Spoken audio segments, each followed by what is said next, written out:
In 1885, a ship that had once crossed the Atlantic without her people ended her career on a reef off Haiti. The owner at that time collected insurance on a false cargo. The wreck was deliberate. The fraud was proven. And the records that might have settled the original 1872 mystery were already gone, believed lost sometime in the 13 years between one strange crossing and one ordinary crime. The log that Solly Flood had transcribed in Gibraltar was the closest thing that survived. The ship herself corroded into the reef. What remained was the paperwork that predated her last good voyage and the cargo manifest that documented it. The cargo manifest does not solve the Mary Celeste, but it makes the famous story smaller. 13 years before that final wreck, another ship found her still moving. No crew, no family, no lifeboat, the cargo still in the hold. That is the scene the famous story always starts with. This episode starts with the documents that came before it. On the 7th of November 1872, Mary Celeste left New York bound for Genoa. She carried 7 crew, a master, his wife, and a 2-year-old child.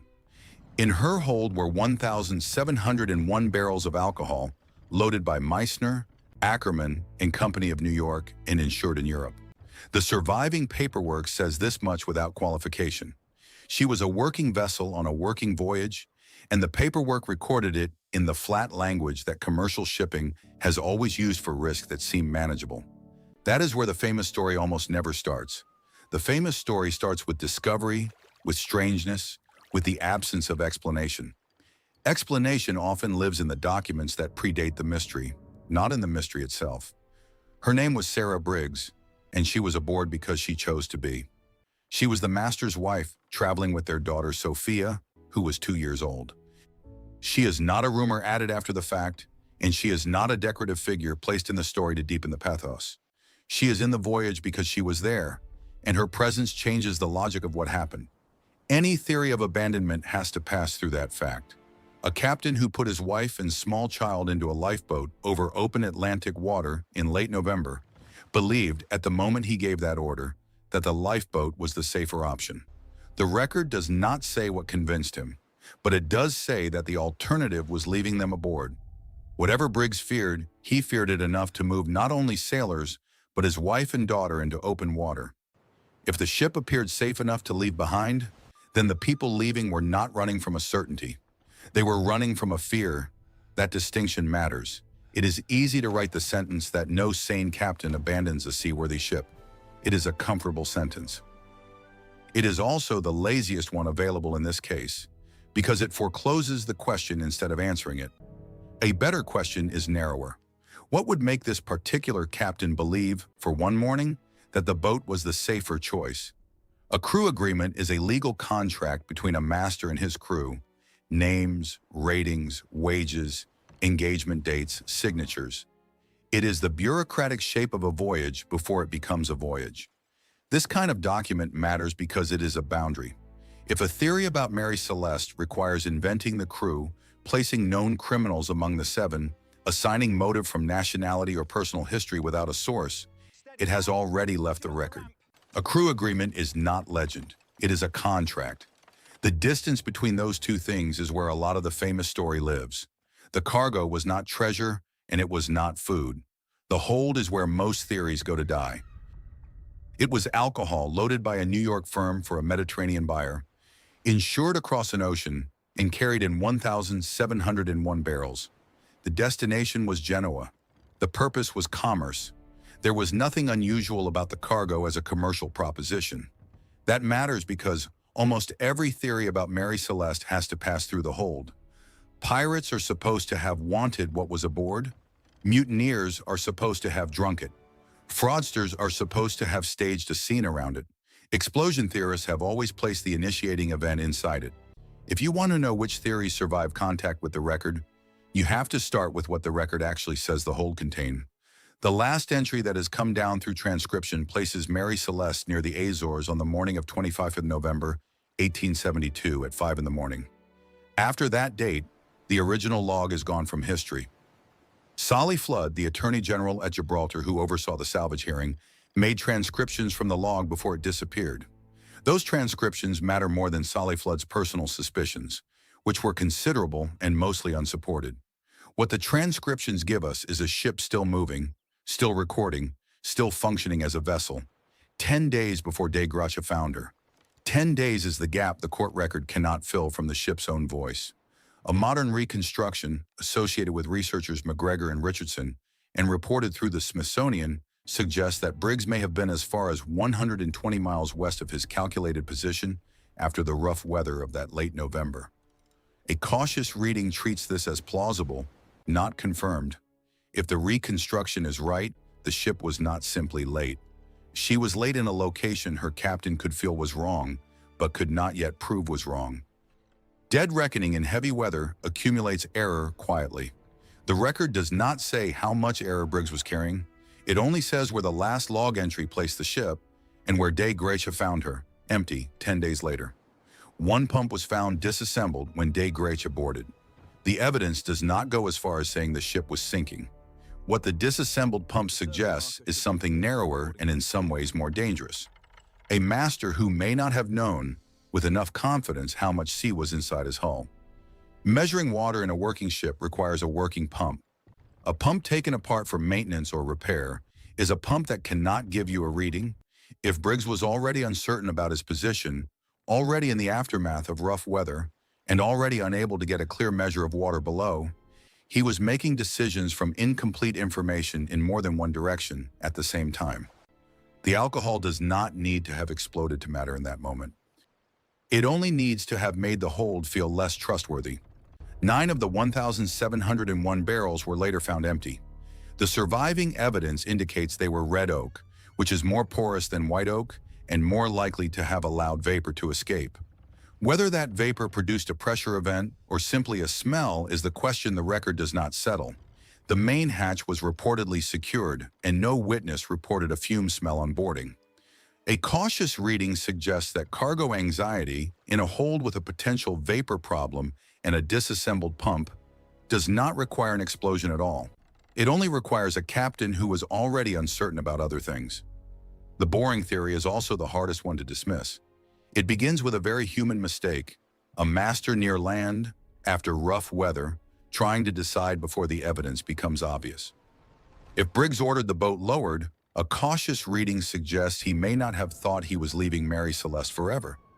He may have thought he was waiting a safe distance away while he confirmed whether the ship was in danger. Land was nearby. Santa Maria was within reach of a cautious estimate. The decision in that reading was not a permanent abandonment. It was a temporary precaution. After the last log transcription, the record goes silent. This is the gap. No witness, no signal. No surviving account from anyone who was in the boat.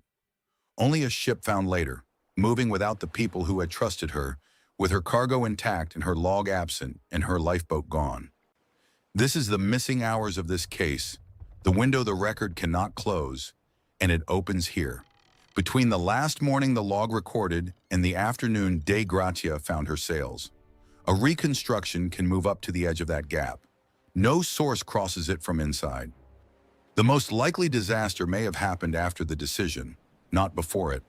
A boat lowered as a precaution can become a death sentence if the line holding it to the ship parts, if weather closes before the people in it can return, or if the larger vessel simply moves away faster than the people rowing can follow. The lifeboat was gone when Dei Gratia boarded. No lifeboat was ever found.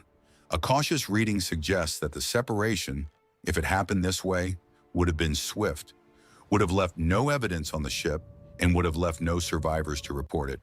That is the shape of it. A temporary decision that became permanent because the connection between boat and ship did not hold. When Dei Gratia found her on 4 December 1872, the scene was strange enough without invention. The ship was discovered roughly 400 miles east of the Azores, still moving, sails set in a configuration that had allowed her to continue for days without a hand on the helm. The lifeboat was missing. The people were missing. The cargo was largely intact. The ship could still be sailed, and the crew of Dei Gratia sailed her to Gibraltar. No hot meal was found on a warm stove. No cups of tea sat half-finished on a table set for breakfast. No swords were found with blood that later turned out to be something else. Court, consular, and insurance documents show that these details belong to later embellishment, not to the boarding reports. The real boarding condition was stranger in a quieter way. A working ship, cargo intact, crew gone, log entries stopped. No theatrical arrangement, no convenient mystery. The real evidence is less theatrical and more useful. At Gibraltar, the Vice Admiralty Court held a salvage hearing. Flood pursued the case with energy that exceeded his evidence. He suspected the crew of Dei Gratia of complicity. He looked for bloodstains and found marks that were not confirmed as blood. The court found no evidence of foul play strong enough to close the case against anyone. The salvage award was 1/6 of the insured value of ship and cargo. That low figure kept a shadow over the men who had brought the ship in, without ever producing a charge that survived scrutiny. Gibraltar did not solve the case. It organized suspicion into a form that the press could use. The Boston Post, reprinted by the New York Times in February 1873, claimed pirates and drunken violence were suspected. The claim belongs to the newspaper layer, not to a proved court finding. That report did more to establish the popular version of the Mary Celeste story than any finding of the court. It placed pirates and drunk sailors at the center of a case where the court had found no evidence for either. The press version and the court record are not the same document, and treating them as if they are has complicated this case for 150 years. The court's harder fact was smaller. No evidence of foul play strong enough to close the case. Now read the popular theories against the document record. Pirate robbery weakens immediately against the cargo. 1,701 barrels of alcohol were left aboard, largely intact. Pirates who board a vessel and remove 10 people do not leave the cargo behind. The entire commercial logic of piracy requires taking what has value. The manifest makes piracy harder to defend, not impossible, but hard enough to require a motive the surviving evidence does not supply. Drunken mutiny weakens when you understand what the alcohol was. It was not shipboard drink. It was cargo in sealed barrels, belonging to a New York shipper and insured in Europe. A mutiny that begins with cargo alcohol requires a crew that breaks into sealed freight, drinks enough to commit violence, and then vanishes with no trace. The record supports none of those steps. The hot meal story collapses because the meal is not there. It was never in the boarding reports. It entered the account through retelling and stayed there because it made the story feel more immediate. Remove it and the famous image of an abandoned breakfast disappears because it was not reported by anyone who actually boarded the ship. The explosion theory has more surviving texture. 9 empty barrels, red oak, vapor permeable, in a hold that may have accumulated fumes during the voyage. A cautious reading of the evidence supports fear of an explosion more easily than it supports an explosion itself. The distinction matters. A crew that smelled something, heard something, and made a bad decision without a confirmed event is a different story from a crew blown clear by a blast. What the record actually shows is a secured hatch and no reported smell. That is consistent with fear, not proof of fire. The least dramatic explanation has the fewest moving parts. A master uncertain of his position after rough weather, unable to get a clear pump reading, carrying cargo he had reason to be anxious about, with land nearby, made a decision he may have believed was temporary. He put his wife and small child and his crew into a boat. He may have intended to wait. Something went wrong with the wait. It asked for no outside aggressor, no organized crime, no perfect staging, only a decision that made sense for a few minutes too long, in a line between boat and ship that may not have held. My read is not that the manifest solves Mary Celeste. The manifest is a commercial document. It records what was loaded, by whom, for whom, and under what insurance. It does not record what happened after the ship left the harbor mouth. My read is that the manifest and the crew agreement, taken together, makes several of the louder stories work too hard. Piracy requires ignoring the cargo. Mutiny requires inventing the drink. The hot meal ghost story requires ignoring the boarding reports. Each of those theories needs the record to stay out of the room. When you put the record in the room, the quieter explanation becomes easier to respect, not because it is proven, but because it does not require the evidence to be wrong. I do not think the record gives us Briggs's final reason. The gap is real and it is not closable from the documents that survived. What the crew agreement tells us is the shape of the people who were there. What the manifest tells us is the shape of what they were carrying. Neither document tells us what they saw, what they heard, or what they decided in the hours between the last log entry and the moment the boat left the ship's side. No surviving source answers the one question that matters most. What did the people in the boat think was about to happen? We can name the cargo. We can name the firm that shipped it, the court that argued over it in Gibraltar, and the newspaper that filled the gap the court left open. We can name the ship that found her, and the master who was not there when she was found, and his wife and their daughter. The surviving record gives us those names. It gives us the shape of the voyage, and the number of barrels that were empty, and the number that were not. The manifest makes the story smaller. The sea kept the hour that would have made it certain,